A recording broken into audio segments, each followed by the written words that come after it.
왜 그랬을까요? 김관진 장관은? 우리나라 이 치누크 헬기도 마찬가지고 이것도 마찬가지고.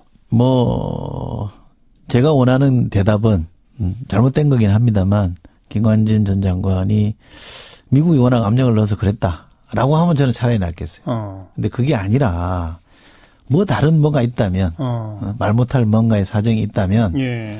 저는 그건 정말 나쁜 짓이라고. 항공 헬기 매입 이런 문제들에 김관진 전 국방장관이 연루되었다.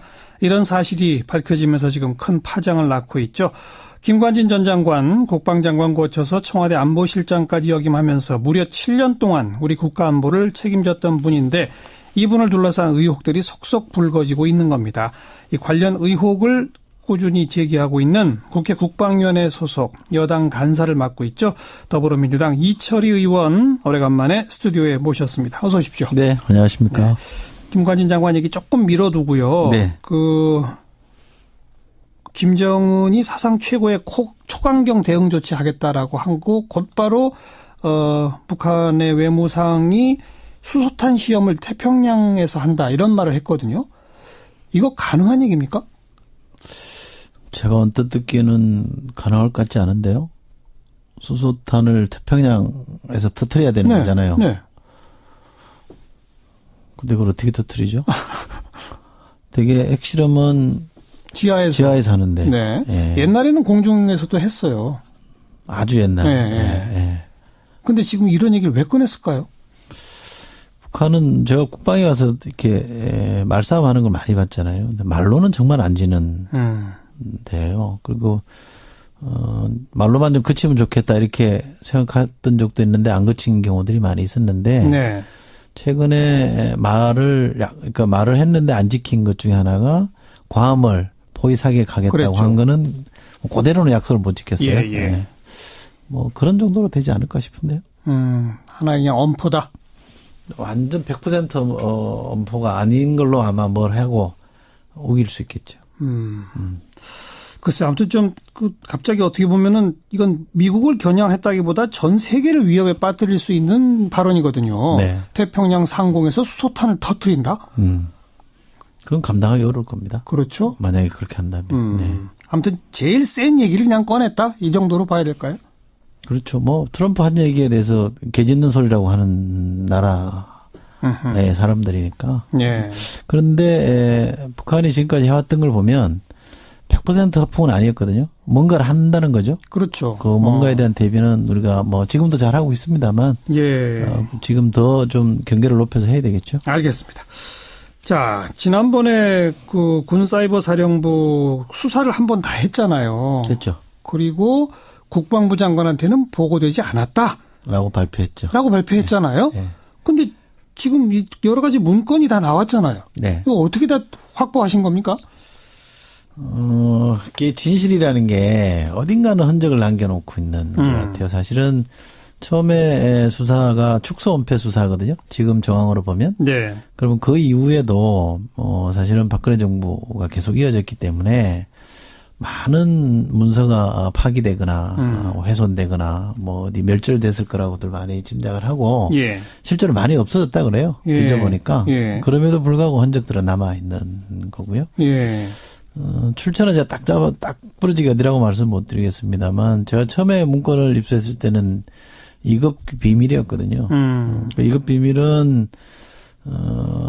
일반인이 공개를 못 합니다. 제가 그래서 상임위장에서 면책 특권을 이용해서 제가 발언을 한 거고요. 네. 그 이후에 군에서도 이 문건은 공개하는 게 맞겠다라고 판단을 해서 그 문건에 들어있는 몇 가지 항목만 작전에 관련된 것만 빼고 공개를 했습니다. 그래서 예. 지금은 이제 거의 많은 언론인들이 보고 있는 겁니다. 정권이 바뀌고 새 국방부 장관이 가고 그러면서 뭐 지금 뭐 국정원이나 검찰이라는 데서 무슨 자체 개혁한다, 적폐청산 태스크포스 만들듯이 군도 과거 정부의 여러 가지 이런 것들 지금 하고 있잖아요. 그러면서 이제 더 불거져 나온 거죠. 그렇죠. 적폐청산위원회라는 거는 만들어져 있고요. 이 건은 재수사하는 팀들이 구성돼서 하고 있습니다. 네, 네. 그러니까 이것만 별도로 재수사를 하는 거죠. 예. 왜냐하면 국방부 내에서 경찰 기능을 하는 데를 우리가 헌병이라고 그러고요. 네. 또 조금 더 단위가 높은 거는 조사본부라고 하는데 거기서 처음 수사를 했거든요. 음흠. 여기서부터 뭔가 축소 은폐가 이제 시작이 된 거니까 네. 그거부터 지금 뒤지고 있는 거죠. 네. 그래. 그 문건에 의하면 어떻게 연루가 돼 있는 거예요? 장관하고. 장관이 이제 문건에 본인 이름 김관진이나 이름 석자를 손수 사인한 게 있는 문건인 거고요. 그동안은 예. 그래서 결제한 거. 예. 그동안은 자기가 관여 안 했다는 거거든요. 예. 받은 바도 없다 이런 예. 얘기를 했는데 그 문건에 보면 총선 대선을 겨냥해서 심리전을 한다. 이렇게 돼 있고요. 정책 중립이라는 표현을 쓰긴 했습니다만 특정 정치인이나 세력을 특정 정당이나 정치인을 옹호하는 행위는 일체 금한다 이렇게 해놨어요. 옹호는 금한다. 네, 그러니까 비판은 가능하다. 사실 댓글은 비판하는 게 주가 되는 거니까. 예, 주로 야당 비판하겠죠. 예, 그래놓고 다한 판단이 모호한 경우에는 사령관 또는 그 530이라는 단에서 했거든요. 그렇죠. 그 단장이 지침에 따른다 이랬기 때문에 네. 그냥 현장에서 알아서 해라 이렇게 위임해 준 거거든요. 네. 장관이 위임해 준 거잖아요. 네, 네. 총선 대선 이런 데 대비해서 이런 활동을 마음대로 해라 이렇게 열어준 거나 마찬가지고 네. 그걸 장관이 사인했으니까 장관이 책임을 지는 거 아닙니까? 또 하나 좀 유의미한 대목은 이 사이버 댓글 작전을 할 때는 국방부 합참 기무사, 청와대 국정원, 경찰청 등과 긴밀한 공조체를 구축하고 정보를 공유해라. 이렇게 돼 있다는 거죠. 예, 이 말이 예. 정확한 의미가 뭔지는 조금 더 따져봐야 되겠습니다만 현재 추론으로 보면 거의 범정부 차원에서 뭔가가 진행이 됐다라고 생각할 여지가 있는 거죠. 네. 이것도 더 수사를 해서 밝혀야 될 부분 중 하나입니다. 네. 그리고 실제로 작업을 국정원하고 같이 한 흔적들이 많이 나왔잖아요. 국정원 돈이 일로 많이 와서 한 거죠. 그렇죠. 예, 예. 돈이 많이 왔습니다. 예. 국정원 돈을 가지고 군사이버사령부에서 민간 요원들도 활용을 하고.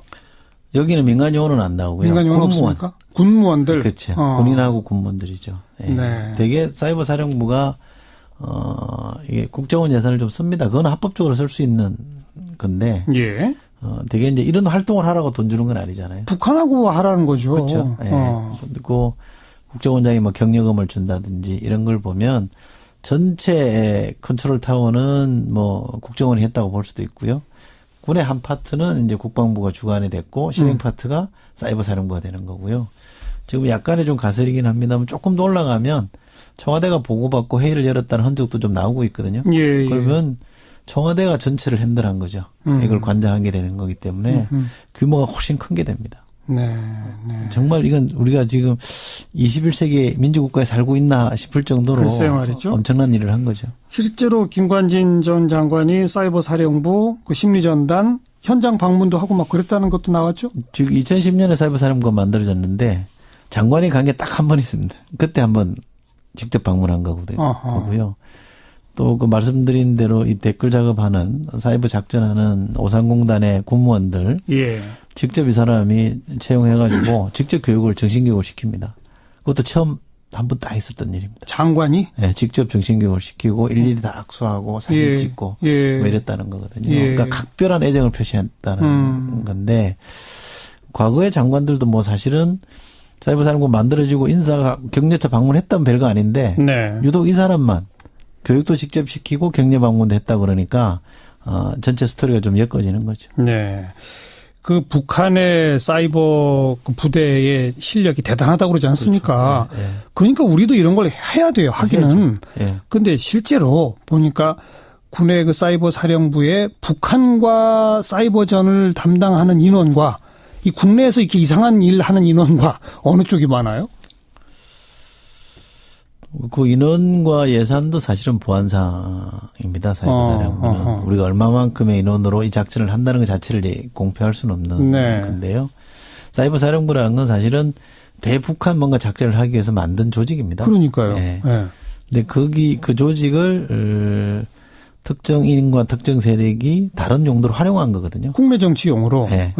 뭐 그렇게 이해하시면 될 것 같고요. 아니 그러니까 숫자가 어디가 더 많냐? 총 규모 이런 거는 보안사항이라 하더라도 어디가 더 많냐 정도는 말할 수 있는 거 아니에요? 뭐 단에 그렇게 기능이 다르게 하는 경우도 단이 있거든요. 530단이 있고 510단이 있고 이렇게 보면 530단이 되게 국내에 관여했던 데니까 규모로 보면 국내가 조금 컸던 것 같아요. 그래요? 네. 야, 이건 정말 어불성설이네요. 네. 아니 혹시라도 좀 이렇게 정치적 유혹 때문에 아주 극히 일부 인력 정도를 이렇게 뭐 잠깐 일시적으로 유용했다 이러면 모르겠는데 아니 북한하고 사이버전 하는 인원보다 더 많이 국내 쪽에 이건 좀 진짜 문제가 있네요. 그러니까 그 대북을 주로 하는 5.10당과 530당 국내라도 530당 두 개만 이제 단순 비교하면 그렇다는 거고요. 530단이라는 것도 24시간 국내만 한 건 아닙니다. 아하. 대북 관련도 했고 이것도 했다는 거죠. 예. 하여튼 알겠습니다. 그러면 김관진 장관 다시 계속 이제 재수사의 대상이 되겠네요. 지금까지 제가 볼 때 그건 불가피할 겁니다. 장관이 어느 정도까지 알고 있었고 어느 정도까지 관여했는지를 확인을 해야 되거든요. 네, 지금 네. 그런 흔적들이 나오니까 사실 이렇게 장관이 이 책임져야 될 부분을 책임 안 지니까 이건 제 생각입니다. 밑에 직원들만 죽어나는 거죠, 사실. 그러게 말이죠. 이 사람들은 군에서 명령받아 사는 사람들이기 때문에 예. 명령 내린 사람이 책임을 져야죠.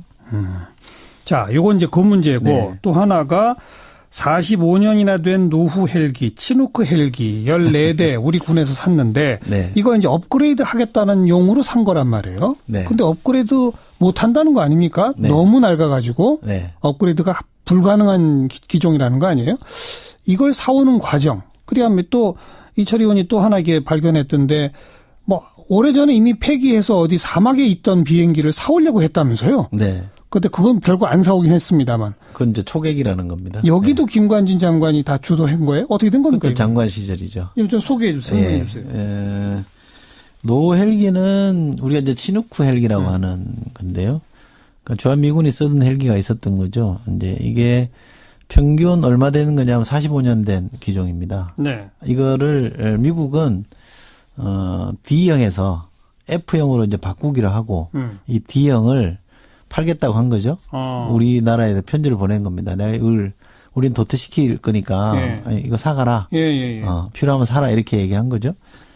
그 편지를 하나 보냈는데 우리 장관이 신속하게 거기에 반응을 해서 야 이거 사는 거 검토해라. 네. 라고 지시를 해서 일사천리로 이제 진행이 된 거죠. 예.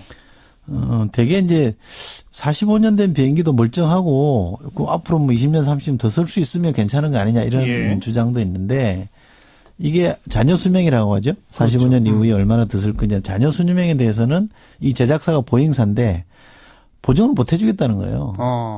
그건 우리가 말 못한다는 말 거고 못한다. 누구도 이걸 얼마나 더 쓸 수 있다는 건 아무도 장담 못한다고 하니 네. 저 같으면 그렇게 장담 못하면 못 사죠.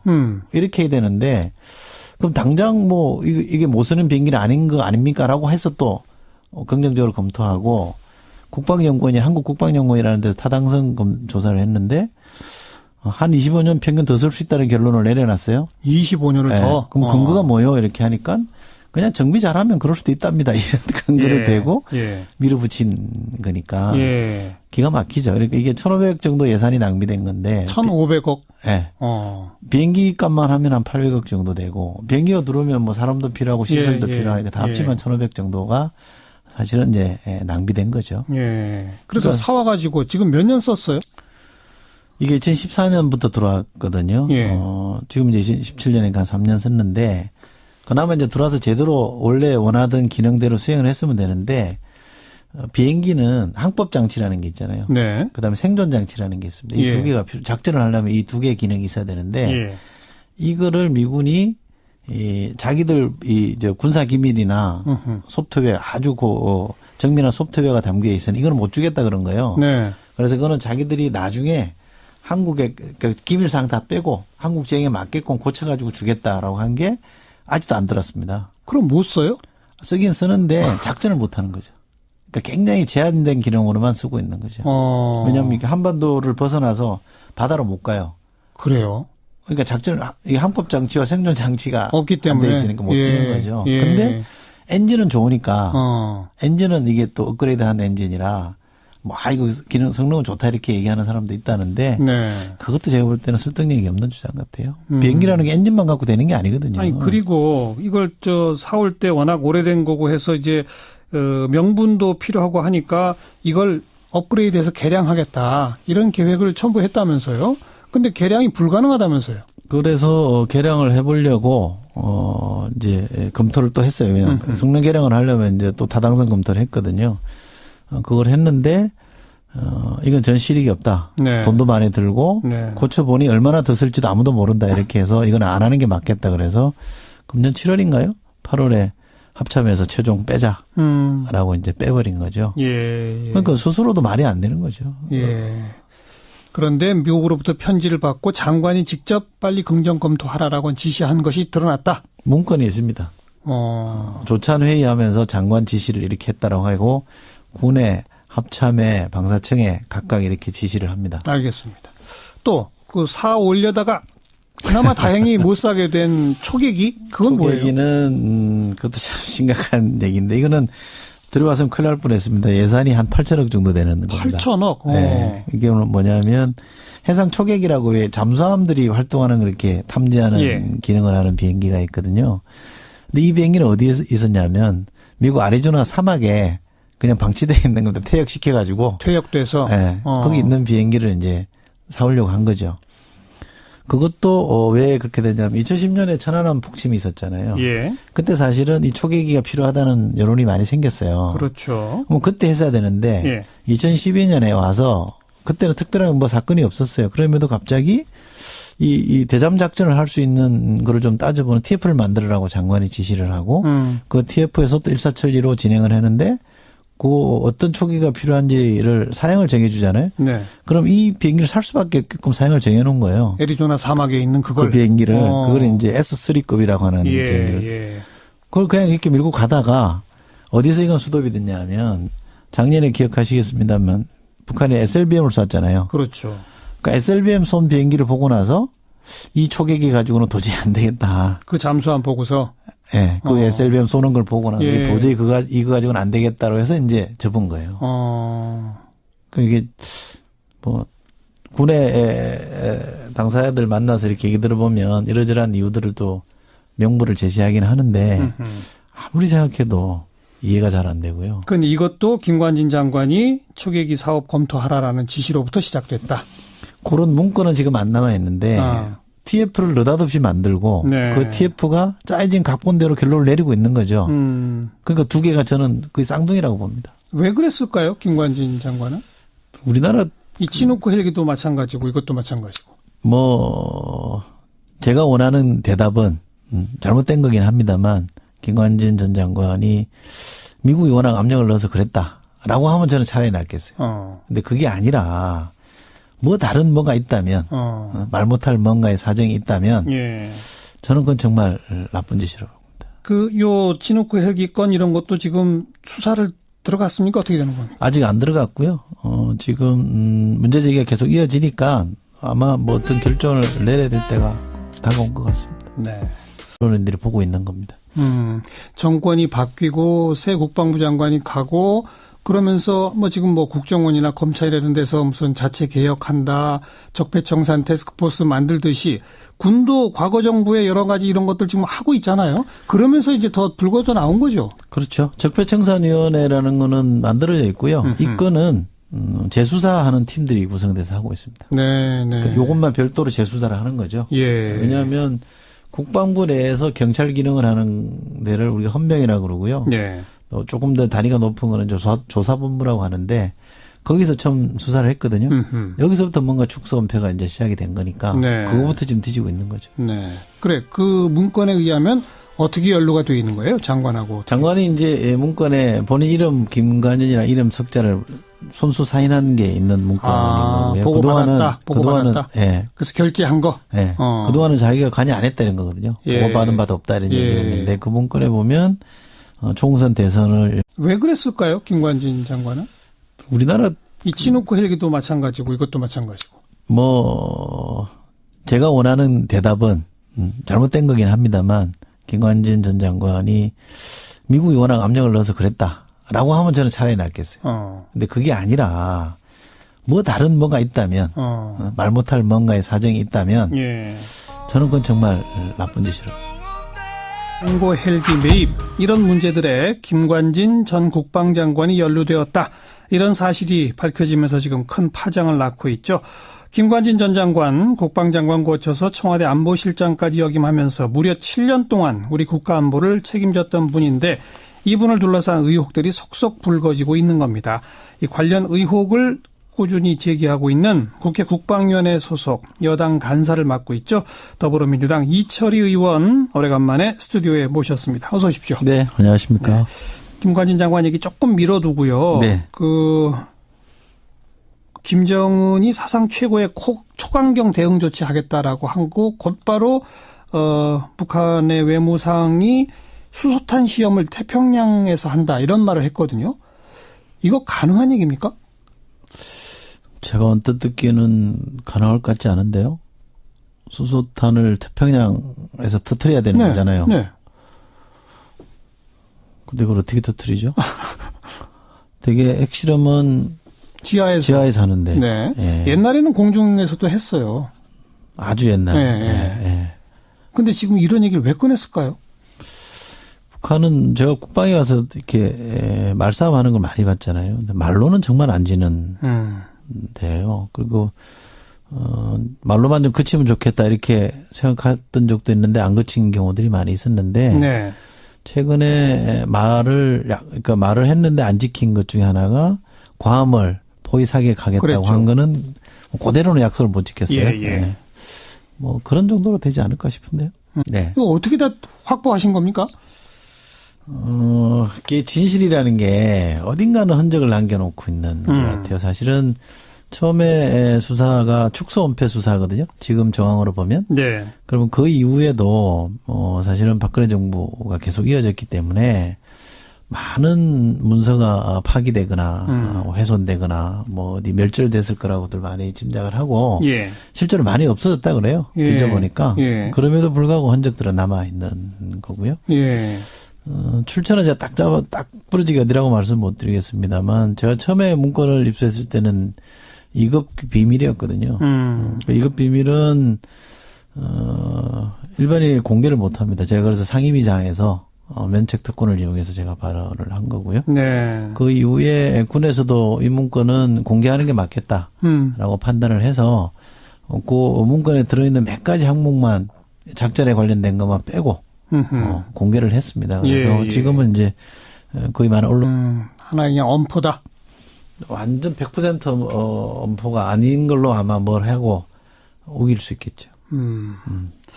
글쎄 아무튼 좀 갑자기 어떻게 보면은 이건 미국을 겨냥했다기보다 전 세계를 위협에 빠뜨릴 수 있는 발언이거든요. 네. 태평양 상공에서 수소탄을 터뜨린다?